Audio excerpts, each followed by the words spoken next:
আওয়ামী লীগের কাউকে আশ্রয় প্রশ্রয় দিলে দলের পক্ষ থেকে সেই বিএনপির নেতাকর্মীর বিরুদ্ধে ব্যবস্থা নেওয়া হবে হুঁশিয়ারি দিয়েছেন নেতারা।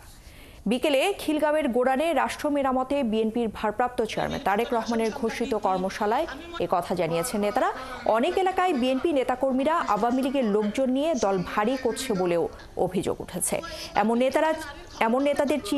এমন নেতারা চিহ্নিত আছেন জানিয়ে তাদের উদ্দেশ্যে কঠোর বার্তা দেন তারা।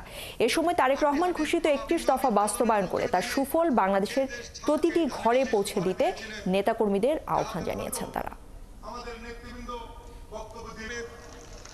আমাদের মাঝে উপস্থিত আছে আপনারা যখন যাদের তারা নির্যাতিত হয়েছেন এখন তাদেরকে আবার প্রশ্রয় দিবেন, এটা কিন্তু আমরা মেনে নেব না।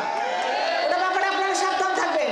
ওইখানে যত বড় নেতা হবে কোনো ছাড় দেওয়া হবে না। কিন্তু ওই যে কথা একটা আছে না, জোরের মায়ের বড় গলা, ওইটা যেন না হয় ভাই। সবার গলা সমান থাকবে, সবাই আমরা এক, এখানে কোনো নেতা নেই কর্মী নেই, সবাই এক। আমরা আমাদের নেতা বলেছিলেন যে আমরা সবাই রাজা, আমাদের এই রাজার রাজত্বে।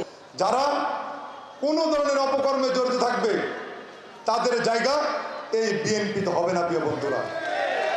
আর মানুষের ক্ষতি হোক এমন কোনো কাজে আমরা জড়িত থাকব না। ইদানিং কিছু কিছু মানুষ আমাকে টেলিফোনে এবং চিঠি দিয়ে এই এলাকার অনেকের নামে, কিছু কিছু লোকের নামে আমাকে তারা চিঠি দিয়েছেন। আমি আপনাদেরকে আজকে বলতে চাই সুন্দরভাবে, যদি কোনো অপকর্মে কেউ জড়িত থাকেন তাহলে কান ধরে তওবা করে ওখান থেকে ফেরত আসেন।